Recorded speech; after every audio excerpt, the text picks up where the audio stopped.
मुंबईत खड्डे आहेत हे मुंबईचे महापौर विश्वनाथ महाडेश्वर यांनी मान्य केलं असून पावसाने उसंत दिल्यास खड्डे बुजवण्याच्या कामांना वेग येईल अशी माहिती त्यांनी दिली आहे। तसंच रस्त्यांवरील खड्ड्यांसाठी दोषी कंत्राटदारांवर कारवाई देखील करण्यात येईल असं आश्वासन महाडेश्वर यांनी दिलं आहे। तसंच आरजे मलिष्काचं गाणं हे पालिकेवर नाही तर राज्य सरकारवर असल्याचं ते म्हणाले। विश्वनाथ महाडेश्वर यांच्याशी संवाद साधला आमच्या प्रतिनिधी वैदेही काणेकर यांनी। खड्ड्यांच्या संदर्भातले वेगवेगळे प्रश्न मुंबईकरांना देखील पडलेले आहेत। हे खड्डे नेमके बुजणार कधी? मुंबई महापालिकेच्या रस्त्यांवरती ज्या ठिकाणी खड्डे पडले आहेत ते खड्डे बुजवण्याचं काम युद्धपातळीवर सुरू आहे। परंतु पाऊसच एवढा होता की त्या पावसामुळे काही ठिकाणी खड्डे बुजवणं तिथे ते मटेरियल टाकलं तरी त्याचा रिझल्ट चांगला मिळत नव्हता।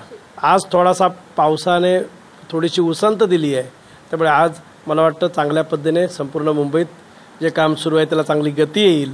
खड्डे बुजवण्यासाठी वेगवेगळे तंत्रज्ञान सध्या वापरलं जात आहे, कोल्ड मिक्स, हॉट मिक्स, आणि त्यासाठीचा भरमसाठ जो खर्च झालेला आहे तरी देखील इतकं करूनही ते खड्डे वारंवार होताना बघायला मिळत आहेत। तर ही नेमकी जबाबदारी कोणाची, म्हणजे चूक नेमकं काय?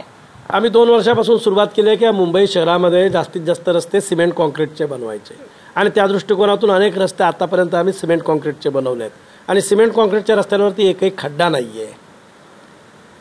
परंतु जे डांबरीकरणाचे जे रस्ते आहेत त्यावरती काही ठिकाणी खड्डे आहेत आणि ते बुजवण्याचं काम सुरू आहे।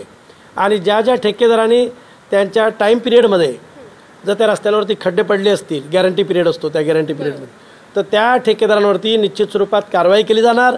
आरजे मलिष्कानं खरं तर पुन्हा एकदा यावर्षी एक गाणं बनवलेलं आहे ज्याच्यामध्ये या रस्त्यांच्या खड्ड्यांना अनुषंगाने हे पूर्णपणे गाणं बनवलेलं आहे। तर यावर्षी त्यांनी राज्य सरकारवर टीका केली आहे, कारण राज्य सरकारच्या रस्त्यांवरती प्रचंड खड्डे आहेत, वेगवेगळे हायवेज आहेत, उभ्या महाराष्ट्रामध्ये खड्डे झाले आहेत, त्यामुळे कदाचित त्यांनी ती राज्य सरकारचा लक्ष वेधण्यासाठी तशा प्रकारची काहीतरी ते काव्य काय गाणं तयार केलं असेल आणि एखाद्या कलाकाराने एखादं गाणं म्हणणं, एखादी अभिव्यक्ती करणं, अभिनय करणं हा त्याचा पूर्ण अधिकार आहे, त्याला स्वातंत्र्य आहे। कॅमेरापर्सन अनुप सवैदेही काणेकर, साम टीव्ही न्यूज, मुंबई।